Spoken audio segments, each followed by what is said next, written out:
everyone, welcome to Potnomi, Jakarta State University.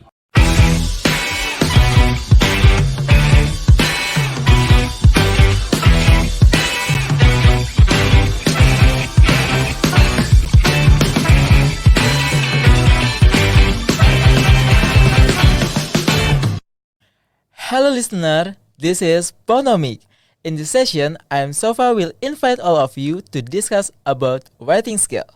As a student, I am sure you're already familiar with the word writing, whether it's writing essay, paper, journal, or other scientific work. So, we have great speaker here who is the winner of the first place of the Outstanding Student Award for Bachelor Degree of Faculty of Economics 2023, Kak Putri Suandari. Halo Kak Putri. Hello everyone, kenalin nama saya Putri Suandari. Saya selaku mahasiswa berprestasi angkatan 2023 dan sekarang lagi fokus magang sebagai mahasiswi semester 6 dari program studi pendidikan akuntansi angkatan 2020.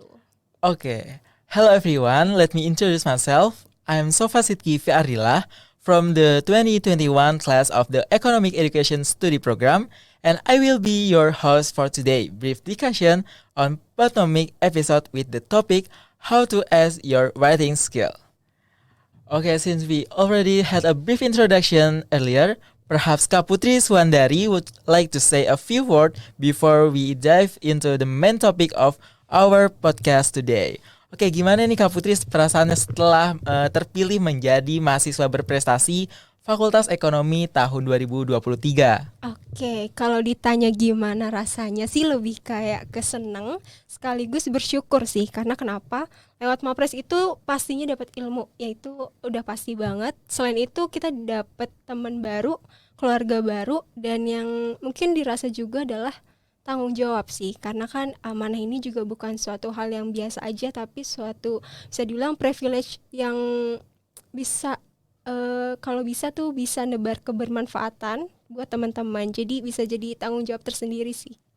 Wah, keren banget ya listener. Kita doakan semoga para listener juga bisa nyusul nih kayak Kak Putri sebagai mahasiswa berprestasi di fakultasnya.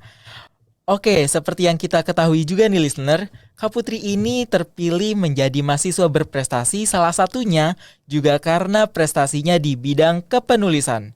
Nah, kita pengen tahu banget nih Kak, menurut Kakak aspek penting yang harus diperhatikan dalam membuat tulisan seperti esai, LKTI atau karya ilmiah lainnya itu apa aja sih Kak?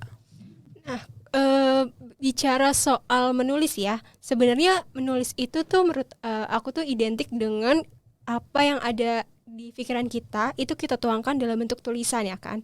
Nah cuma menulis itu kan banyak macamnya nih.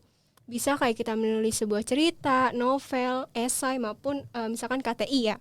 Nah yang membedakan kalau esai ataupun KTI adalah kita harus ngelihat ide kita ataupun gagasan kita itu bukan cuma berupa sebuah solusi aja, tapi gimana caranya itu ngejawab permasalahan ataupun fenomena yang ada gitu. Jadi kalau misalkan kita nulis novel, nulis cerita, nah itu kan ya udah apa yang ada di pikiran kita tuangkan dalam bentuk tulisan.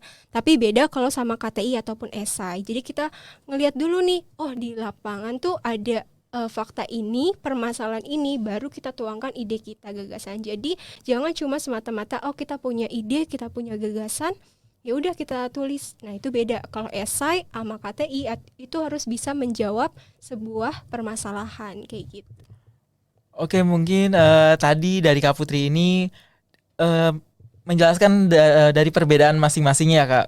Kalau esai itu mungkin kita harus kayak merumuskan masalahnya, terus kita jangan langsung asal menuangkan ide-ide secara asal-asalan gitu ya. Nah kalau esai ini juga dilihat lagi bahwa aspek terpenting itu mulai dari kebahasaan. Terus juga kita ngelihat sumber yang dipakai itu harus konkret. Kita harus sering baca jurnal.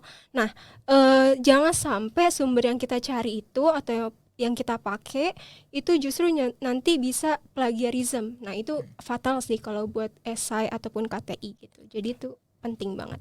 Oke, ngomong-ngomong nih Kak, untuk menulis kan sudah pastinya kita memerlukan ide nih Kak, kayak tadi Kakak bilang. Nah, untuk memunculkan ide yang inovatif, juga kita perlu riset penelitian terlebih dahulu nih, yang berkaitan dengan topik yang akan kita ungkit. Bawakan. Oke. Mungkin dari Kak Putri ada nggak sih cara tersendiri untuk menemukan ide tersebut? Oke, mungkin kayak yang aku udah bilang tadi gitu ya. Misalkan ada penelitian sebelumnya gitu kan. Nah, tapi penelitian ataupun research gapnya ini kan bisa dibilang kadang ada kesenjangan penelitian atau mungkin ada problem yang mungkin belum diatasi. Nah, gimana caranya? Pertama, jadi tuh kita cari celahnya dulu nih. Celahnya kira-kira di penelitian ini apa yang kurang. Nah, itu tuh bisa kita lihat dari berbagai aspek, mulai dari mungkin variabelnya yang kurang ataupun metodenya atau mungkin teori atau konsep yang dipakai gitu Sof. Nah jadi kita lihat dulu mana celah yang bisa kita masuk untuk nambahin gitu kan. Nah selain itu kita juga ngelihat fenomena yang ada gitu. Penelitian ini kan tadi Sofa bilang kalau gimana caranya untuk menarik gitu kan. Nah, kalau menurut aku supaya menarik harus kita relevankan dengan kondisi yang ada sekarang. Contoh misalkan ada penelitian sebuah terkait pendidikan. Ada nggak sih hubungannya antara metode belajar dengan hasil belajar? Misalkan ada penelitian bahwa metode belajar itu menyukseskan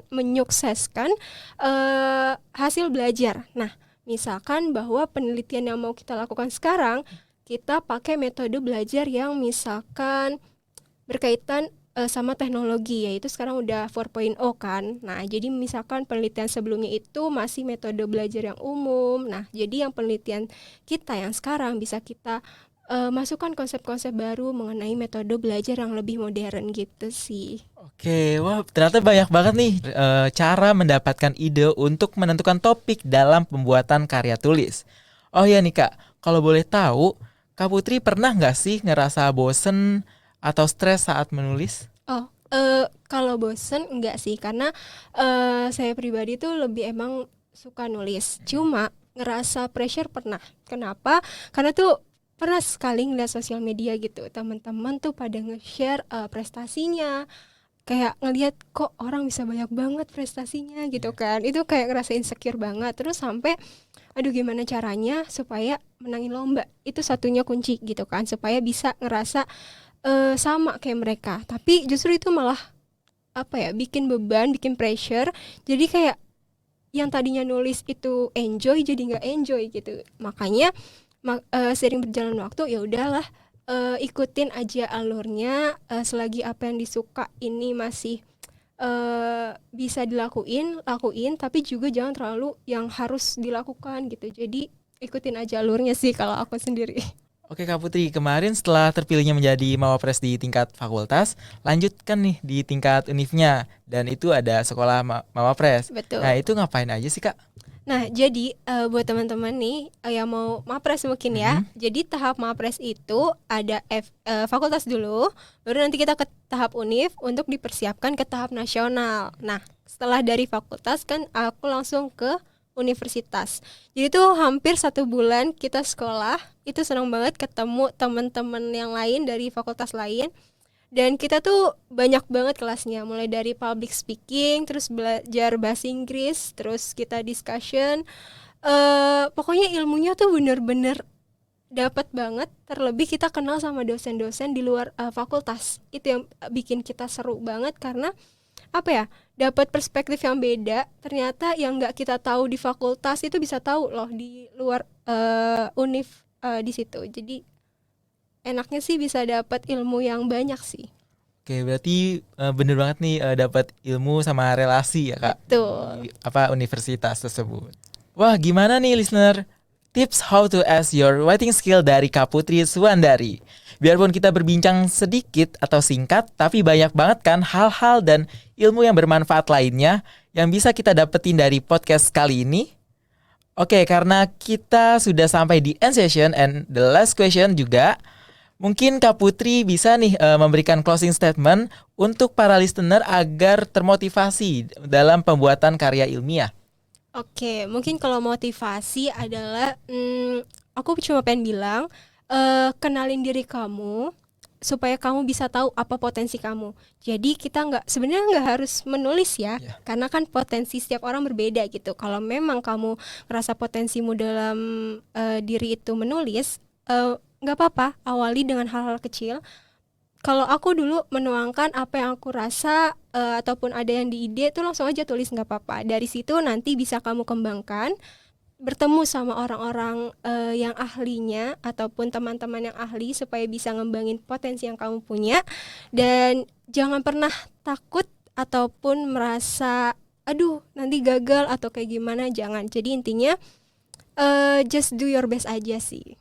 Oke, bener banget nih. Semangat terus ya listener. Semoga nantinya listener juga kayak Kak Putri nih menjadi mahasiswa berprestasi. Oke. Terutama kita sebagai mahasiswa juga dari kampus pergerakan intelektual yang harus lebih inovatif lagi dalam hal riset dan penelitian. Finally, I'm Sofa would like to express my heartfelt gratitude to Kak Putri for taking the time to share her knowledge and help us as a speaker on this podcast. Thank you Kak Putri. Oke, thank you juga Sofa udah ngundang. Semoga apa yang tadi kita obrolin nih bisa bermanfaat buat teman-teman listener ya. Betul banget. Then I Sofa and my colleagues will say goodbye and thank you listener. Bye-bye. Bye-bye.